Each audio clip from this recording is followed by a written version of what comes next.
आज हम उत्तर प्रदेश के जो भगवान श्री राम मंदिर है, भगवान अयोध्या का मंदिर है, वो मंदिर परिसर के पास हनुमानगढ़ी है और वहाँ के राजूदास जी महाराज जिनको पूरा देश जानता है और खासकर उनके तेवर के लिए और उनकी बेबाकी के लिए जानते हैं। जिस दिलेरी से वो सनातन के ऊपर हमलावरों को जिस तरीके से जवाब देते हैं, उन जवाब का कोई जवाब नहीं दे पाया है जिस तरीके से इनकी अपनी मार्ग शैली है। हम साथ हैं गुरुजी के, गुरुजी से बात करेंगे। ये बताइए कि आप जो कुछ बोलते हैं वो इतनी दिलेरी से कैसे बोलते हैं? पहले तो मैं सभी राम भक्तों को अयोध्या सिद्धपीठ हनुमानगढ़ी हनुमान जी महाराज की तरफ से ढेर सारा आशीर्वाद, मंगल कामना।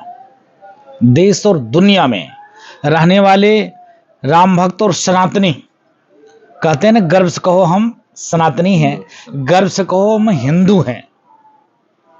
धर्म एक सनातन, बाकी सब मजे लेने की व्यवस्था पद्धति, अलग अलग पूजा पद्धति, अलग अलग व्यवस्था, अलग अलग तरीके से परमात्मा तक पहुंचने की जरिया, लेकिन उसका मूल आधार सनातन, सनातन संस्कृति, सनातन धर्म।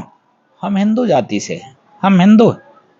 सनातन सिखाता है गर्व से कहो हम हिंदू हैं, गर्व से कहो हम सनातनी हैं। इसके साथ सनातन यह सिखाता सर्वे भवन्तु सुखना सर्वे सन्तु निरामया।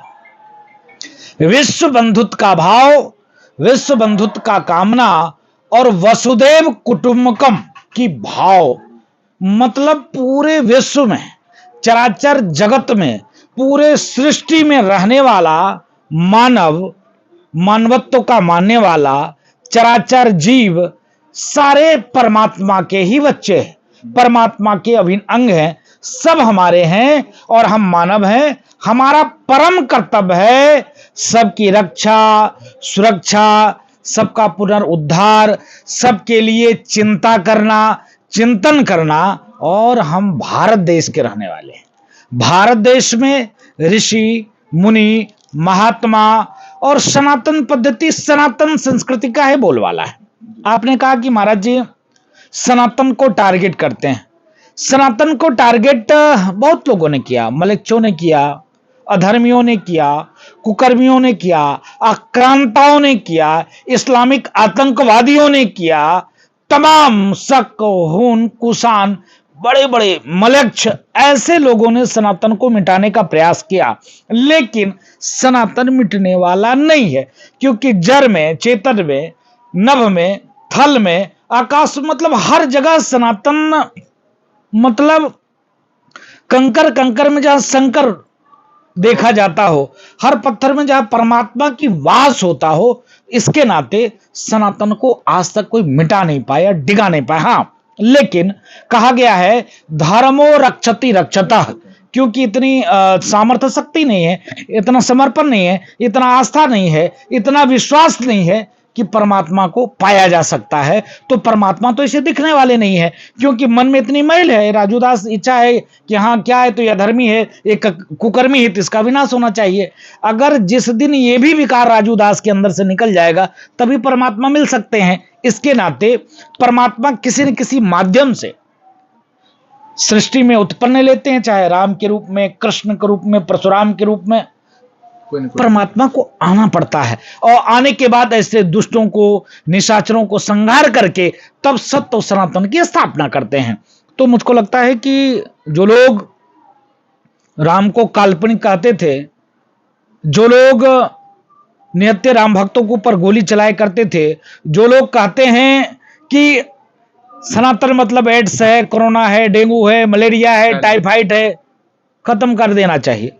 जो लोग नेबला प्रसाद टाइप के लोग हैं, उत्तर प्रदेश के पूर्व मंत्री रहे, वो जो हिंदू को धोखा बताते हैं, सनातन को धोखा बताते हैं, हिंदू मतलब चोर और उचक्का लुटेरा ऐसा बताते हैं, हमको लगता है उनकी जो डीएनए है, डीएनए में कहीं से मिलावट आ गया है। सनातन में जन्म लेने के बाद अगर वह व्यक्ति ऐसा कहता हो, सनातन का विशाल हृदय, सनातन ने सबको फलने फूलने का अधिकार दिया, सनातन ने सबको गले लगाया, और वो सनातन में जन्म लेने के बाद अगर सनातन को धोखा कहे, सनातन को कोरोना कहे, सनातन को आतंकवादी कहे, तो मुझको लगता परवरिश में ही कमी है। आप आ जाइए, बिहार में चलाओ, उच्च शिक्षा मंत्री हैं, जी उच्च शिक्षा मंत्री का नाम चंद्रशेखर। जी पहले तो नाम को नाम परिवर्तन कर लेना चाहिए। भगवान भोले आशुतोष के नाम से चंद्रशेखर नाम। और कहता क्या है कि वो रामचरितमानस को फाड़ देना चाहिए, जला देना चाहिए, नफरती ग्रंथ है। जो रामचरितमानस हर घर में पाया जाता हो, जिधर देखिएगा तो आपको रामचरितमानस ही मिलेगा, जिधर आप देख लेंगे उधर रामचरितमानस आपको मिलेगा। तो आप समझ सकते हो कि उसके बावजूद भी अगर यह कोई कहता हो कि रामचरितमानस नफरती ग्रंथ है, इसको फाड़ देना चाहिए, जला देना चाहिए, जो पार ब्रह्म परमात्मा भगवान श्री राम, जब उनके पिताजी ने कहा कि बेटे तुमको मैंने राजा घोषित कर दिया और तुम अभी बंदी बना सकते हो हमको, लेकिन देखिए पार ब्रह्म परमात्मा भगवान श्री राम मर्यादा पुरुषोत्तम ने मर्यादा का पालन किया और वो कह सकते थे कि कोई बात नहीं, आपने अपने पत्नी को अधिकार मतलब आशीर्वाद दिया है, वरदान दिया है, मेरा थोड़ी ना काम है। हाँ। मैं नहीं जाऊंगा, मैं नहीं मानता। जैसे आज के युग में शुरू, आज के युग में जितना संस्कार में हीनता आई है, संस्कारों में कमी आई, जितना लोगों की जो मनोदशा क्षणिक क्षणिक लाभ के लिए कोई माँ को मार दे रहा है, कोई पिता को मार दे रहा है, कोई भाई को मार दे रहा है। लोग कहते हैं सरकारी जिम्मेदार है, संस्कार की बात कोई करता नहीं है। नहीं, सरकार के ऊपर तो हर व्यक्ति डाल देता है। सरकार से काम नहीं चलने वाला, चाहे किसी की सरकार हो, सरकार पे डालने का काम नहीं चला। हाँ, सरकार की जिम्मेदारी 25% है, उस 25% को मोदी जी और योगी जी पालन कर रहे हैं।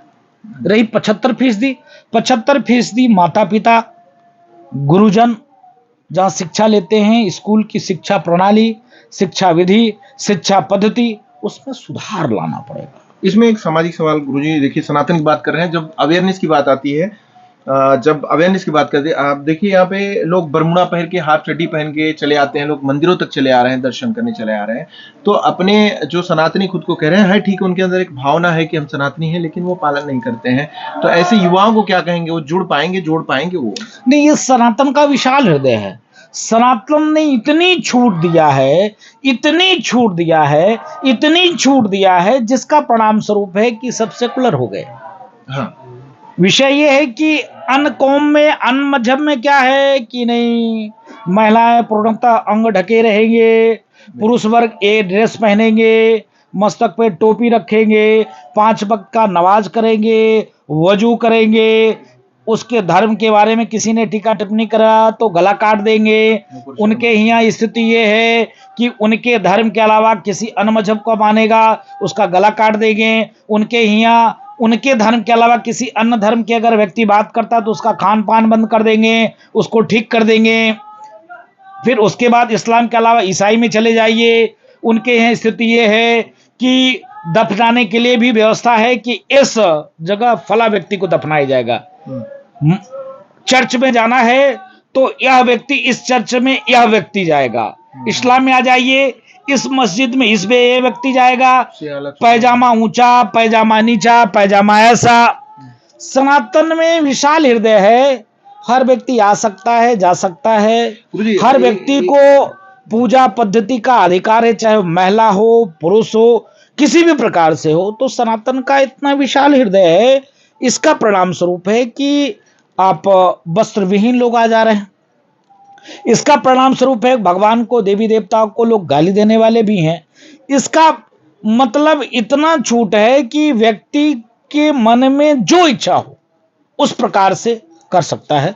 तो मुझको लगता है इस छूट में थोड़ी सी कटौती करना चाहिए। कटौती क्या होना चाहिए?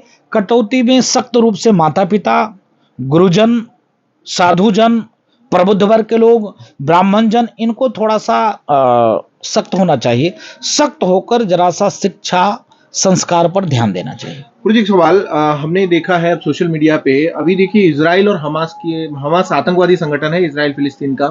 तो फिलिस्तीन की धरती से लड़ाई लड़ी जा रही है, इजराइल के ऊपर पहला हमला किया हमास ने। अब देखिए भारत में जो रह रहे मुसलमान हैं वो समर्थन कर रहे हैं खुले तौर पर, और वो देश खड़ा है इजराइल के साथ ऑफिशियली, और अनऑफिशियली देखेंगे तो सोशल मीडिया पे सीधा सीधा डिफेंड किया जा रहा है। क्या कहेंगे, हमारे देश में क्या अलग अलग कई हिस्से हो चुके हैं अंदर अंदर? आप देख सकते हैं इजराइल और फिलिस्तीन का बहुत दिनों से विषय है, बहुत दिन से मामला है। लेकिन समय आने पर अभी कुछ दिन पहले भी उनकी लड़ाई हुई थी, कई देश एक साथ लड़े। आप देखिए हिंदुस्तान में नारा लग रहा था, तेरा मेरा रिश्ता क्या, ला इला इल्लल्लाह मोहम्मद मोहम्मद रसूल अल्लाह। हाँ, ऐसा, हाँ, कुछ। अब बताइए मामला कहाँ का है? इजराइल और फिलिस्तीन का है। नारा कौन लगा रहा है? भारत में रहने वाले, भारत के रहने वाले लोग नहीं, मुसलमान, इस्लामिक आतंकवादी, मुसलमान नहीं, वो शुद्ध रूप से इस्लामिक आतंकवादी हैं जो ऐसे नारा लगा रहे हैं। आप देखिए रोहिंग्या बांग्लादेशी मुसलमान लमसम पूरे देश में 5 से 6 करोड़ हैं। अगर उसकी निकालने की बात होती है तो फिर ये रोड पे आ जाते हैं, नारा लगाने लगते हैं कि मेरे भाई हैं। आप देखिए जम्मू कश्मीर से कश्मीरी हिंदू मारे जाते हैं, काटे जाते हैं, भगाए जाते हैं। हिंदुस्तान में रहने वाले बहुसंख्यक समाज के लोग एक शब्द नहीं बोलते हैं। और वहीं पर रोहिंग्या मुसलमान को महबूबा मुफ्ती सईद बसा देती है, 1 लाख से ऊपर लोगों को मकान बन जाता है। लेकिन कश्मीरी हिंदू का नाम कश्मीरी ब्राह्मण देकर दे दिया जाता है, कोई पंडित का मामला आ जाएगा तो कोई बोलेगा नहीं। क्या मतलब, पंडित ही तो मारा जाए, क्या दिक्कत है? ऐसे देकर आप देखिए जिस प्रकार से आप समझ सकते हो, औरंगजेब, बाबर, अकबर, हुमायूं, एक से एक आक्रांता। जब औरंगजेब 1.25 मन जनेऊ तौलता था तो पानी पीता था, अपने बाप को जेल में रखा था, अपने 5 भाइयों को गला काटकर और अपने राज दरबार में सजवाया था। इतने वो शुद्ध रूप से क्रूर थे। और उनके समर्थक आज उनके समर्थक बता रहे कि ऐसा नहीं ऐसा है।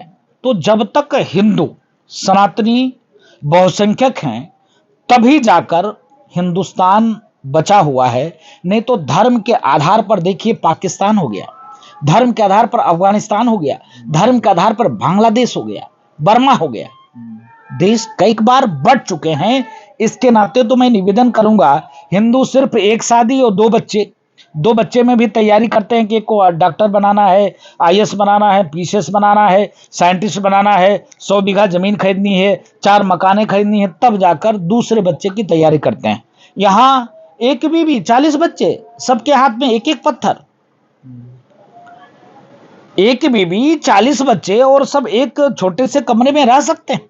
लेकिन हम सनातन के मानने वाले हैं, एक बीवी और 2 बच्चे में इतनी परेशान और त्रस्त है। इसके नाते थोड़ा सा जनसंख्या पर भी सनातनियों को ध्यान देना पड़ेगा, क्योंकि आज देखिए इतना डेमोक्रेसी है, इतना लोकतांत्रिक व्यवस्था है, इतना प्रजातांत्रिक व्यवस्था है।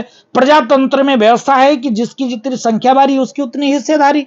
जो वोट करेगा, वोट करने के बाद उनके सांसद होंगे, विधायक होंगे, जब वो संसद भवन में बैठेंगे, कानून में संशोधन करेंगे, मुस्लिम राष्ट्र घोषित कर देंगे, यहाँ पे कोई नहीं रोक पाएगा। यहाँ पे भी 2 चीजें आपने जब ये बात कही तो इसमें ये चीज जानना जरूरी है कि जब आरक्षण की बात चली, आरक्षण तो दिया ही है वो, उसके अलावा अब जो है जातिगत जनगणना करके और उसमें सीधा सीधा ब्राह्मणों को टारगेट किया जा रहा है, जो जनरल कास्ट है उनको टारगेट किया जा रहा है और उनको कहा जा रहा है कि उनको ये बाहरी हैं, सारा शेयर ओबीसी या अदर दूसरे को दिया था। तो इसको शुद्ध रूप से, विशुद्ध रूप से क्या कहेंगे, इससे सनातन को तोड़ने की तैयारी है? नहीं, ये शुद्ध रूप से जैसे मुसलमानों ने, मुस्लिम आक्रांताओं ने, आक्रमणकारियों ने, बाहरी लुटेरों ने जब हिंदुस्तान 300 की संख्या में आए, आज उस समय में पाकिस्तान में मुसलमानों हिंदुओं की जनसंख्या 3 करोड़ थी, हिंदुस्तान में मुसलमानों की जनसंख्या 6 करोड़ थी। आज हिंदुस्तान में मुसलमानों की जनसंख्या 40 करोड़ हो गई, पाकिस्तान में हिंदू 0 बराबर हो गए। ये सब कहां चले गए? क्या आकाश निकल गया, आसमान निकल गया? हिंदुस्तान में इतनी संख्या क्यों बढ़ी? क्योंकि डेमोक्रेसी है, लोकतांत्रिक व्यवस्था है। यहाँ लोगों ने सेकुलरिज्म का धंधा बना लिया है। और जिस प्रकार से लगातार सनातन को, सनातन संस्कृति को टारगेट किया जाता है, जिस प्रकार से हिंदू और हिंदुत्व को टारगेट किया जाता है, आप देखिए कि लोग जातिवाद के नाम पर, आपने देखा कि जो आक्रांताओं ने पहले जाति को नाम पर बांटा, जाति को बांटने के बाद पहले मंदिरों को तोड़े, मंदिरों को तोड़ने के बाद गुरुकुल पद्धति को खत्म किया, उसके बाद विदेशी आक्रांता अंग्रेज आ गए, ईसाई मिशनरी हावी हुई। अंग्रेज आने के बाद गुरुकुल पद्धति को तोड़ा, गुरुकुल पद्धति को तोड़ने के बाद भी सनातन को नहीं खत्म कर पाए। अब राजनीतिक दल के लोग आ गए। राजनीतिक दल के लोग, मैं पूछना चाहता हूं, जब लोकतांत्रिक व्यवस्था, यह देश रामायण से नहीं चलता, रामचरितमानस से नहीं चलता, धार्मिक ग्रंथ से नहीं चलता, यह देश संविधान से चलता है, तो सबसे ज्यादा अगर छुआछूत की व्यवस्था बढ़ाया तो संविधान ने बढ़ाया, सबसे ज्यादा जाति को जाति से बांटा है तो संविधान ने बांटा है। तक संविधान ने बांटा है तो संविधान का काम जोड़ना भी है। संविधान ने कहा कि ये जाति, ये जाति, ये जाति, ये जाति, ये ओबीसी है, एससी है, सामान्य कास्ट है, ये शेड्यूल कास्ट है, ये महादलित है, अति पिछड़ा है। किसने बनाया? ये तो संविधान ने बनाया ना। ये रामचरितमानस में तो नहीं लिखा, वाल्मीकि रामायण में नहीं लिखा, वेद में नहीं लिखा, पुराण में नहीं लिखा, शास्त्र में नहीं लिखा, उपनिषद में नहीं लिखा, ये संविधान में लिखा है। तो संविधान की जिम्मेदारी है। जिस प्रकार से आक्रांताओं ने, आक्रमणकारियों ने, विदेशी लुटेरों ने सनातन को बांटने का प्रयास किया, हिंदू की छोटी छोटी जातियों में बांट दिया, उसी प्रकार से अब राजनीतिक दल के लोग भी बांट रहे हैं। क्या हिंदू में तो जाति तो आपने जनगणना में बांट दिया, लेकिन क्या इस्लाम में जाति नहीं? क्या ईसाई में जाति नहीं? क्या ईसाई में तो आपने डाल दिया कि बिहार में सीधे 13% से 17% मुसलमान हो गए, और हिंदू कहां चले गए? 6% हिंदू घट गए बिहार में। तो इनको तो आपने जाति में बांट दिया, उनको आपने क्यों नहीं किया? आखिर आप उनको आरक्षण दे रहे हो। पहली बात तो अल्पसंख्यक का दर्जा तत्काल खत्म कर देना चाहिए। अल्पसंख्यक हिंदुस्तान में कौन है? अल्पसंख्यक हिंदू है। इस प्रकार से अगर आप जाति में आपने बांट दिया तो अल्पसंख्यक हिंदू है। बिल्कुल सही बात है। जो कम हिंदू में जाति है, जो सनातनी है, आप सिखों को आप अल्पसंख्यक में रखिए, आप जैन को रखिए अल्पसंख्यक में, आप बौद्ध को रखिए अल्पसंख्यक में, आप मुसलमान को आपने रखा है अल्पसंख्यक में। एक ऐसा अल्पसंख्यक हो सकता है जिसकी 17% आबादी है, आबादी हो, तो उसको आप अल्पसंख्यक में रखें। जिसका 1.5% मतलब आबादी हो, उसको आप अल्पसंख्यक में नहीं रखते। तो अच्छी बात है। अगर आप ब्राह्मण को आप इतना समझते हो तो उनको आप अल्पसंख्यक का दर्जा दे दो। आखिर ब्राह्मण 1.5% हैं तो उनको अल्पसंख्यक का दर्जा दे दो। पहली बात, जो आरक्षण की व्यवस्था है वो गलत है। आरक्षण की व्यवस्था में परिवर्तन आना चाहिए। आरक्षण की व्यवस्था में परिवर्तन आना चाहिए। जैसे आपने बहुत पढ़ाई की, आपने मीडिया के लिए मास कम्युनिकेशन करके अच्छी डिग्री हासिल किया हो, अच्छे तरीके से पढ़ाई करने के बाद यहां पहुंचे हो, ठीक, उसके बाद आपके अंदर टैलेंट है। अगर किसी थर्ड व्यक्ति को ये पकड़ा दिया जाए तो नहीं कर पाएगा, वो सही तरीके से नहीं करेगा, उसको बताना पड़ेगा। तो आरक्षण की व्यवस्था में आप फ्री शिक्षा दीजिए, फ्री चिकित्सा दीजिए, फ्री सारी व्यवस्था दीजिए, फ्री खाने के लिए दीजिए, फ्री में पढ़ाई की व्यवस्था दीजिए। एक क्यों नहीं आप फ्री करते हो? आप बुद्धि में क्यों आरक्षण लगा रहे हो कि इसके मार्क्स इतने आएंगे, इसके मार्क्स इतने रहेंगे तो आप उसको डॉक्टर बना दोगे, इंजीनियर बना दोगे, जो 80% पाने वाला है। 4 लाख लोगों ने देश छोड़ा है। ये बहुत, इससे देश का नुकसान है। जो व्यक्ति आप देखिए कि अभी कोई मामला आता है तो कितने, अगर अमेरिका कितने वैज्ञानिक है तो इतने वैज्ञानिक में से 7 वैज्ञानिक हिंदुस्तानी है। इतने डॉक्टर हैं तो इतने डॉक्टर्स में इतने डॉक्टर हिंदुस्तानी। पूरे देश में, मैं एक जगह की बात नहीं कर रहा हूं, विश्व की बात, विश्व में बात कर रहा हूं, जहां पर इस्लाम को छोड़कर अदर कंट्री, इस्लाम को छोड़कर, इस्लाम को क्यों कहता हूं? क्योंकि इस्लाम शुद्ध रूप से, मैं फिर कहूंगा, इस्लाम में शुद्ध रूप से आतंकवादी जन्म लेते हैं। इस्लाम में शुद्ध रूप से कट्टरता ही बताया जाता है। इस्लाम में शुद्ध रूप से कहा जाता है कि आपके अलावा सब बेकार है, सब काफिर है। बुत पूजक काफिर होते हैं और इसका सर कलब करना चाहिए। सर काटने से 72 हुरे मिलते हैं और जन्नत मिलते हैं।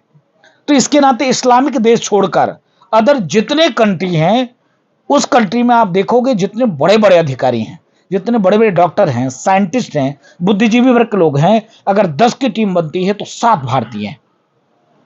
इसके नाते भारतीय परंपरा में, भारतीय व्यवस्था में थोड़ी सी सुधार करने की जरूरत है। आरक्षण पे नाम पे बुद्धिजीवी वर्ग के लोग बाहर भागते चले जा रहे हैं, अंगूठा टेक यहां रहते चले जा रहे हैं, ये तो नहीं चलेगा ना। इसके नाते मैं कहता हूं होना चाहिए आरक्षण, लेकिन आरक्षण की पद्धति अलग होनी चाहिए, व्यवस्था में चेंजिंग होनी चाहिए। जरूरतमंद लोगों के लिए हो। नहीं, जरूरतमंद नहीं, आप दीजिए, आप दीजिए शुद्ध रूप से। सरकार क्यों नहीं, पूरी चिकित्सा फ्री कर दो, पूरी शिक्षा फ्री कर दो। सरकार उसकी औलाद की 4-4, 5-5 पुश्त की सेवा करे सरकार, कोई दिक्कत नहीं, करना चाहिए सरकार को।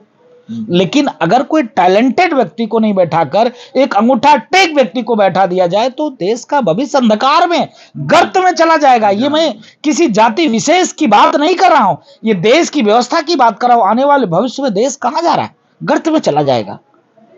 इसके नाते इसमें सुधार होनी चाहिए, ये बहुत सख्त आवश्यकता है। महाराज, ये जो अभी अखिलेश यादव जी गए थे, जो यादव कांड हुआ देवरिया में, यादव जी ने परिवार मारा, दुबे परिवार को, तो इसमें भी अभी भी सोशल मीडिया पे पिछले 15-20 दिनों में 30 दिनों से घर गिराए जाने को लेकर हाईकोर्ट का ऑर्डर आया कि नहीं, स्टे ऑर्डर आया, उस पर नहीं गिराया जाना चाहिए। लेकिन इसमें 2 धड़ा बढ़ गया, एक ब्राह्मण और एक यादव बिरादरी ओबीसी। अभी हाल फिलहाल में आपकी क्या प्रतिक्रिया रहेगी जिस तरीके से सिस्टम हुआ है? मुख्यमंत्री योगी आदित्यनाथ जी पे आरोप लगते हैं कि वो ठाकुरवाद करते हैं और इधर यादववाद, कुछ ब्राह्मणवाद है, जबकि उसमें देखा गया कि जो ब्राह्मण परिवार है बेहद मतलब गरीब किस्म का जो परिवार होता है उसमें उस श्रेणी में आते हैं। तो इसमें डिसबैलेंस को क्या कहेंगे आप? मैं देखिए, ना तो मैं यादव जी के तरफ से बोल रहा हूं, ना तो पंडित जी के तरफ से बोल रहा हूं। हम एक सनातनी हैं और सनातन की तरफ से बोल रहे हैं। दुख इस बात की है कि माननीय अखिलेश यादव जी की सरकार में खूब जातिपात भी हुई, बहुत खूब धर्मवाद भी हुआ। आप देखिए, उनके शासनकाल में प्रदेश में 5000 से ऊपर दंगे हुए, लगातार सिर्फ बाउंड्री बाल, मजार, मस्जिद, टोपी पहन लेना, दूसरे को टोपी पहना देना, हिंदू मारे जाते थे, प्रताड़ित होते थे। रही देवरिया कांड में मैं शुद्ध रूप से अगर किसी को दोष दूंगा तो अधिकारियों को दोष दूंगा। शुद्ध रूप से वहां की जिम्मेदारी अधिकारी की पर जाता है। शुद्ध रूप से अधिकारियों ने गलत किया। जब पंडित जी के एक भाई यादव जी के घर रहने लग गए, यादव जी ने उनके भाई की सारी संपत्ति अपने नाम लिखवा लिया, वहीं से गलत शुरू हो गया। अधिकारियों ने ध्यान नहीं दिया। रही घर की बात, तो घर देखकर तो अति पीड़ा हुई। पंडित जी का घर टूटा फूटा है, एकदम टूटा फूटा है। यादव जी का महल खूबसूरत है, रहना भी चाहिए, बिल्कुल। मैं जाति पे नहीं जाता, लेकिन विषय ये है, यादव जी नेता थे, यादव जी प्रधान थे, यादव जी जिला पंचायत सदस्य थे, यादव जी की सरूख जबरदस्त था। उन्होंने धनार्जन किया, मेहनत किया, बनाया। लेकिन अधिकारी को टाइट करना चाहिए था। जिस प्रकार से वहां राजनीतिक रंग हुआ, दुर्भाग्य था कि 5-5 लोगों की हत्या हो जाना, दुर्भाग्य था कि यादव जी की भी हत्या हो जाना। अगर यादव जी की हत्या हो गई, उसके बाद नरसंहार हो गया। पहले बात, यादव जी की हत्या होने ही नहीं चाहिए था। दूसरी बात, तब नरसंहार हो गया, तो दोनों तरफ से गलत है। उसमें पूर्णतः अगर कोई जिम्मेदार है तो प्रशासन जिम्मेदार है, लेकिन महाराज जी ने ठीक काम किया है। योगी जी के शासनकाल में किसी भी प्रकार से भेदभाव नहीं, आरोप लगाया किसी ने। सबसे ज्यादा अगर किसी ने भला किया होगा तो योगी जी ने किया होगा। योगी जी जब दंगा होते थे तो यादव जी की जब बेटी उठाई जाती थी, मारी जाती थी, तो सबसे पहले योगी जी पहुंचते थे। सरकार सपा की थी, जब मुस्लिम दंगा करते थे, मारे जाते थे, तो योगी जी पहुंचते थे। तो योगी जी के ऊपर कोई जाति का आरोप नहीं लगा सकता। वो साधु हैं, उत्तर प्रदेश के मुख्यमंत्री हैं, वो सबके लिए करते हैं। अगर कोई आरोप लगा रहा है तो गलत आरोप लगा रहा है। अगर बुलडोजर चलता है तो आतंकवादियों के ऊपर चलता है, भू माफियाओं के ऊपर चलता है, गुंडे के ऊपर चलता है। अगर यादव जी के घर गलत बना है तो गिरना चाहिए, तो उस पर राजनीति रंग क्यों? लेकिन अभी नहीं गिरना चाहिए, अभी थोड़ा परिवार परेशान है, प्रताड़ित है। अगर उन्होंने सरकारी भूभाग में बनाया तो गिरना चाहिए। आरोप लगा देना अच्छी बात है, आसान है, लेकिन उसको डिफेंस करना कठिन होता है। मैं पूछना चाहता हूं माननीय अखिलेशुद्दीन जी से कि उनके शासनकाल में क्या होता था? 84 कोसी परिक्रमा बंद हो गया था, साधु संत पीटे जाते थे। अभी मुक्तेश्वरानंद मार लाठी से कूट दिए गए थे बनारस में, यहां पर हम लोग 2-2 महीना तक जेल में रहे। उसके पहले देख लीजिए, उनके पिताजी का शासन काल था, निहत्ते राम भक्तों के सीना गोली से छलनी कर दिया गया था। उन्होंने कहा था उत्तर प्रदेश की पुलिस की गोली कम नहीं होगा, राम भक्तों की सीना कम पड़ जाएगा। ये उन्होंने कहा था। क्या अन्य मजहब के बारे में ऐसे बोल सकता कोई? क्या नहीं बोल सकता। तो हर व्यक्ति जानता है उन्होंने क्या किया, और बहुत हिंदुत्ववादी अपने आप को बताते हैं। तो मथुरा में भगवान कृष्ण की मंदिर के लिए उन्होंने क्यों नहीं आगे आते? कहना चाहिए कि हाँ, हमारी उत्तर प्रदेश में सरकार नहीं भी बनती तो हम राम जन्मभूमि के लिए कृष्ण जन्मभूमि के लिए लड़ते हैं। इन लोगों ने तो भगवान को भी जाति में बांट दिया। इन्होंने कहा है कि उसमें बीजेपी का या अन्य पार्टियों को किसी कोई योगदान नहीं हो, तो कोर्ट ने फैसला दिया भगवान श्री राम मंदिर बनाने के लिए। नहीं, कोर्ट तो पहले भी थी, कोर्ट पहले भी थी, लेकिन रोकने के लिए तो नहीं, मैं पूछना चाहता हूं, कोर्ट तो पहले भी थे, लेकिन आभार व्यक्त करता हूं संघ विचार परिवार का, आभार व्यक्त करता हूं साधुजनों का, शंकराचार्य का, रामानंदाचार्य का, महामंडलेश्वरों का, प्रबुद्ध वर्ग के लोगों का, जिन्होंने अलग को जगाया, बताया कि तेरे खुदा, तेरे परमात्मा टेंट में है। जहां पर कंकर में शंकर देखा जाता हो, जहां पत्थरों में शालिग्राम की पूजा होती हो, जहां खम्भ में भी भगवान देवताओं का वास होता हो, जहां नदी में, तालाब में, कुआं में, बाबरी में, वृक्षों में भी परमात्मा का वास देखा जाता हो, उसका परमात्मा टेंट में रहता हो। जहां 140 करोड़ सनातनी हो, वहां पर उनकी परमात्मा को टेंट में रहना पड़ता हो। कोर्ट में पूछा जाता हो, क्या तुम ही राम दशरथ के बेटे, तुम्हारा ही नाम राम है? खितौनी लाए हो, खसरा लाए हो, क्या कागज है क्या? एविडेंस में वेद, पुराण, शास्त्र, उपनिषद, धार्मिक ग्रंथ, उसके बाद सर्वे, सर्वेक्षण, रडार सर्वे, खुदाई, उसके बाद भी ये स्थिति होता है कि इतने संघर्ष के बाद तब कई लाख राम भक्तों ने अपने प्राणों की आहुति दिया। फ्री में राम जन्मभूमि हमको नहीं मिला है। उन नालायकों से पूछना चाहते हैं जो कहते हैं कि कोर्ट ने आदेश दिया।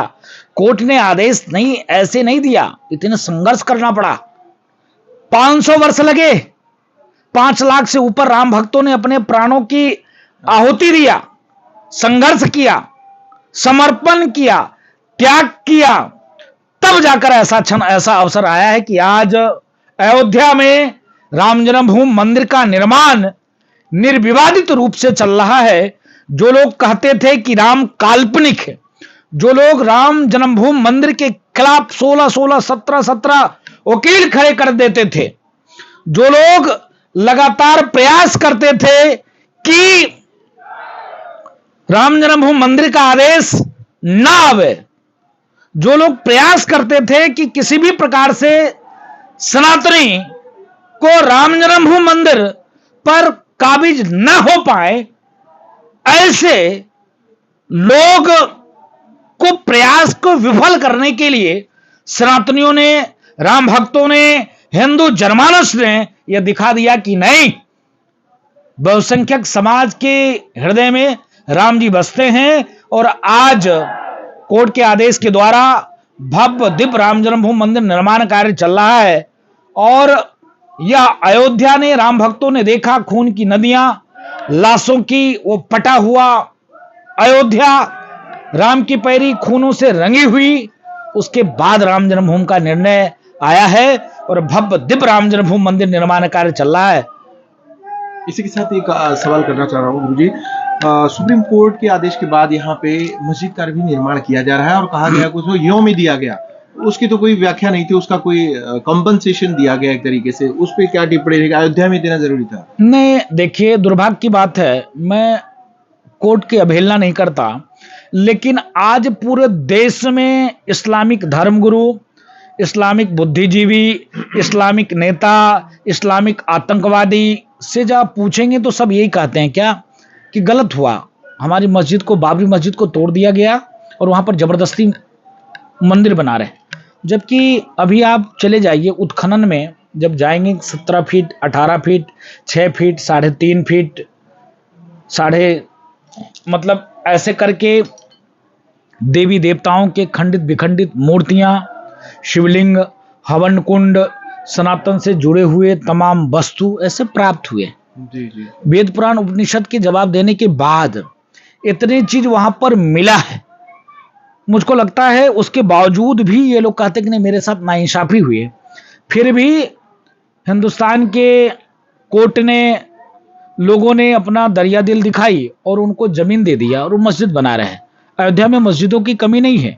मैं पूछना चाहता हूं, क्या मक्का में, मदीना में कोई अन्य मजहब, अन्य संप्रदाय के कुछ बन सकता है क्या? कोई रह सकते हैं क्या? तो हम इतने सेकुलर हैं। अयोध्या में 17 मस्जिद है, एक नहीं। फैजाबाद छोड़ दीजिए, सिर्फ राम जन्मभूमि, हनुमानगढ़ी, कनक भवन के बीच में 17 मस्जिद है। सभी मस्जिदों में लाउड स्पीकर लगे हैं, सभी मस्जिदों में नमाज अदा होता है और यहाँ पर रहने वाले हर मुसलमान खुश है। फिर भी अगर देना तो दुर्भाग्य का बात था, कष्ट की बात है। लेकिन चलिए ठीक है, भारत का संविधान है, कोर्ट है, अगर दिया है तो कोई दिक्कत नहीं। अच्छा, मुंबई के परिवेश में आखिरी सवाल कर रहा हूँ गुरुजी, बहुत समय लिया आपका। मुंबई में आप गए थे, मन से प्रमुख राज ठाकरे जी को आपने आमंत्रित किया अयोध्या के जो अभी ओपनिंग होगी 22 तारीख को आने वाली जनवरी में, तो क्या आपने आमंत्रित किया है या आप उन्हें आने देंगे? क्योंकि इसके पहले राज ठाकरे का विरोध हो चुका है यहाँ आने के लिए। नहीं, राज ठाकरे जी का विरोध गलत हुआ था जी। हमने भी उस समय भी कहा था। जिस प्रकार से मराठी मानुष को लेकर वो चलते हैं, हिंदी भाषियों के उसमें विरोध था, लेकिन कुछ राजनेताओं को नहीं समझ में आई थी तो विरोध किया था, नंबर 1। नंबर 2, मैं महाराष्ट्र इसलिए गया था कि महाराष्ट्र में इस बीच में मैं अभी तत्काल गया था। जी, संजय पांडे जी से। जी, संजय पांडे जी के द्वारा एक प्रेस कॉन्फ्रेंस भी रखवाई थी, सभी मीडिया कर्मी को मैं बुलाया था, वहां से प्रेस कॉन्फ्रेंस किया था कि सनातन का अपमान नहीं सहेगा हिंदुस्तान। इस विषय पे मैंने एक प्रेस कॉन्फ्रेंस किया था। वो प्रेस कॉन्फ्रेंस करने का अभिप्राय ये था कि जिस प्रकार से सनातन को गाली देना, सनातन को नीची बताना, सनातन को मिटाना, सनातन उन्मूलन समिति करके बनाकर और सनातन को मिटाने की बात करना, तो शरद पवार से वार्ता करना था। घमंडिया गठबंधन, उनके यहाँ मीटिंग होनी थी, लेकिन उनसे नहीं मुलाकात हो पाई। लेकिन मैं उप मुख्यमंत्री जी से मिला, अन्य लोगों से मिलकर चर्चा किया सनातन के बारे में और आने का निमंत्रण भी दिया। तो भगवान राम सभी के हैं, तो मैं दलगत से हटकर मैं निवेदन करना चाहूंगा, हर एक दल के लोगों को आना चाहिए। और मतलब शिवसेना को भी आप कह रहे हैं? नहीं, हर दल, शिवसेना जी को नहीं, उद्धव जी को मैं कहता हूं कि अपने मन वाणी को शुद्ध कर लो। जो आपके पिताजी ने कहा था, गर्व से कहो हम हिंदू हैं, गर्व से कहो हम सनातनी है, गर्व से कहो कि हमने बाबरी ढांचे को ध्वस्त किया, और आज अपने पिताजी के विचार को आपने सरेआम आतंकवादियों को चरणों में नीलाम कर दिया। जो राम को गाली देने वाले, जो सनातन को गाली देने वाले, जो सनातन को मिटाने की बात करते हैं, जो बाबर के पैरोकार हैं, जो बाबर के वंशज अपने आप को बताते हैं, ऐसे लोगों के पक्ष में आप खड़े हो गए। बाला साहब कहते थे कि ऐसा शासन सत्ता अगर चिमटा से भी छूना पड़े तो हम पार्टी को खत्म कर देंगे, भंग कर देंगे। आज आप सोनिया एंटोनो मैनो के चरण में गिर गए, चरण पादुका पखाड़ने लग गए, तो अच्छी बात नहीं है। उनको आना चाहिए। अपने पाप को अगर धुलना चाहते हैं, अगर अपनी पार्टी को बचाना चाहते हैं, तो उनको सनातन की ओर आना पड़ेगा, तभी उनकी पार्टी बच सकती है। नहीं तो पार्टी उनकी कर्त में चली जाएगी, खत्म हो जाएगी, जिसका प्रत्यक्ष प्रमाण है। जब वहां साधु की हत्या हुई, 3 दिन हम धरना पे बैठे थे, मैंने कहा था सीबीआई जांच करो, नहीं सीबीआई जांच करोगे तुम्हारी सरकार भी चली जाएगी। और लगातार हनुमानगढ़ी इसी मंदिर पर लगातार 2 साल मैंने अनुष्ठान किया, जिसका परिणाम स्वरूप था कि सरकार चली गई, निशान चला गया, फंड चला गया, पार्टी चली गई, गर्त में चले गए, वो खत्म हो जाएंगे। जिसका न्यूज सनातन पे बना हो और वो सनातन को छोड़ दे तो स्वाभाविक है वो खत्म हो जाएगा। इसके नाते मैं निवेदन करता हूं कि आप सनातन को ओर आइए और अपने पाप के प्रायश्चित करिए। जो आपके पिताजी की विचारधारा था, अपने पिताजी की विचारधारा को लेकर चलिए, क्योंकि शिवसेना में अच्छे अच्छे सनातनी कार्य करते हैं, जिसकी भावना आहत होती है आपके विचार से। इसके नाते उनको जगाया।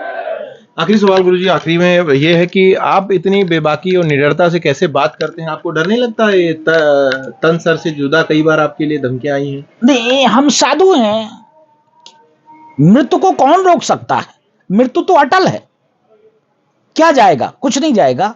लेकिन धर्मो रक्षति रक्षता, धर्म की रक्षा आप करोगे, धर्म आपका रक्षा करेगा। रोज धमकियां मिलती हैं, ट्विटर उठा लीजिए, फेसबुक उठा लीजिए, मारने के लिए बम से उड़ा देंगे, रोजाना धमकी मिलती है। तो धमकी से डरने वाले हम सनातनी हैं।